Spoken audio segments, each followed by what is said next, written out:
I'm David Manning. I work as a photojournalist for the Athens Banner-Herald. My name is Ben Dickerson. I'm a detective with the Athens-Clarke County Police Department's Sex Crime and Crime Against Children Unit. My name is Emily Thompson, and I am an undergrad student who is also working on their graduate degree. Randy McElwee, I'm the owner and director of American Black Belt Academy. I'm the executive director of the Cottage, which is the Sexual Assault Center and Children's Advocacy Center. Dennis Kane, I'm an associate marriage and family therapist. I'm Kid Malden, and I'm the district attorney for the Western Judicial Circuit that covers both Athens, Clarke, and Oconee counties. My name is Pat Doherty, and I am Assistant Vice President for Student Affairs. I'm Felicia, and I'm a member of Delta Sigma Theta Sorority Incorporated. My name is Billy Graham, and I'm a student at UGA. My name is Scott Emmert, and I'm a special education counselor and an LEA representative at SOAR Academy. My name is Lamar Bryant, and I work with Greek Life. I work specifically with MGC and the MPHC organizations here on campus. The alcohol culture that seems to be prevalent, it impacts my job in the fact that there are increased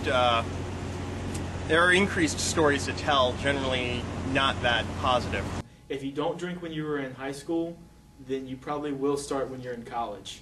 It's just one of those things that, you know, you're good kids, you're bad kids, just about everyone starts drinking. But I look at things that are allowed around campus, like the sororities when they'll put their blackout curtains up around their lots. Everybody that drives by knows that there's something going on inside there. There's probably someone underage, but you know, where is the enforcement at? The Greek community definitely has a bad reputation for being very party-oriented and being pressuring people to drink, you know, with socials and formals and stuff. I was a solicitor, or Solicitor General for Athens, Clarke County, for state court and municipal court, and of course handled all the misdemeanors here in Athens, Clarke County. And really at that time, you really, you know, a number of the cases we saw really related to college-age kids who were offenders. Some of the DUIs, whether it's underage possession or the public drunk or the disorderly conduct or urinating in public. A large, probably about 90% of the adult clients that we see are young people in Athens, and out of those 90% of cases, I would say another 90% of those, alcohol is involved in the sexual assault, whether it be the perpetrator that's drinking alcohol or the victim that's drinking alcohol, but somehow, some way, it's there. I think youthful drinking is very normalized here. I think that Athens, whether we like to admit it or not, has a reputation for being an easy place for underage people to get access to alcohol. So when you've got really young people doing a lot of drinking, there's a lot of collateral damage. It perpetuates living in the residence halls. People in your hall are going out. Organizations are having date nights. They're having functions downtown. Now, granted, their functions may not be, they may not, you know, serve alcohol or have alcohol at their functions, but the downtown atmosphere condones drinking. The downtown atmosphere is very conducive to drinking. So I feel like just having a social downtown, whether you intend to have alcohol or not, is kind of, it kind of just perpetuates that, because it's so easy to go next door to the bar and get something to drink. It's known which bars you can get into under 21 and which bars you need to stay away from if you're under 21. And that's just a known fact throughout Athens. And it changes every once in a while, but underage kids know where to go to be able to get in to get alcohol, and whether it's, you know, a friend that will just let you in, or if it's a friend that, as long as you have an ID, they will let you in. But it happens, and people know about it.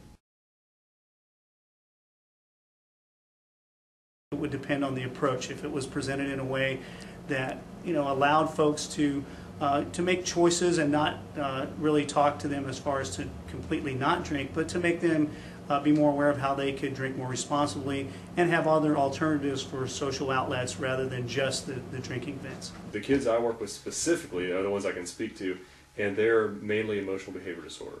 So they're already the kids who are making the poor choices to begin with. And they see all these videos. I never really believed that whole, like, oh, it's all on a video, so it's a cool thing, but it's really very, very true and very prevalent in our school.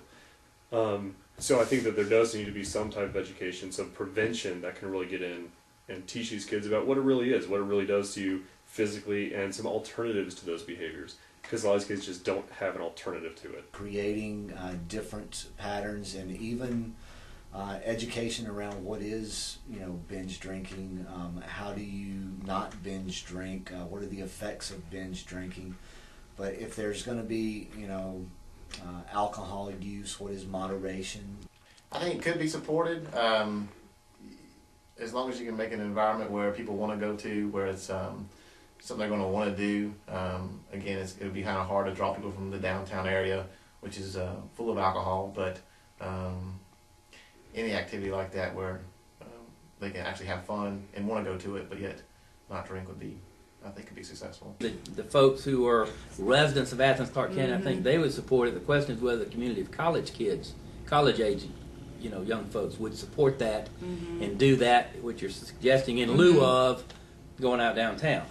As long as you have the environment you have downtown, it's going to be tough to compete with that. I think you could tap into some areas where the social or the nightlife doesn't already tap into. The Campus Activities Board, they do the Dogs After Dark and that sort of thing to kind of give an alternative to that kind of life. And so I think that there's definitely a need for it, and I think that if you get with those people and do some of those collaborative efforts, it could really be a great thing for the University of Georgia and the Athens community. Trying to get the mystery out of drinking. And I think if you get the mystery out of drinking, then people aren't so susceptible to peer pressure when they come to college. I think on paper everyone would give it a thumbs up because it's a great thing, it's doing all these wonderful things. I think the problem is we don't live in a preventative society, we live in a punitive society. We would rather spend 10 times as much money to deal with a problem after it's manifested instead of preventing it to begin with.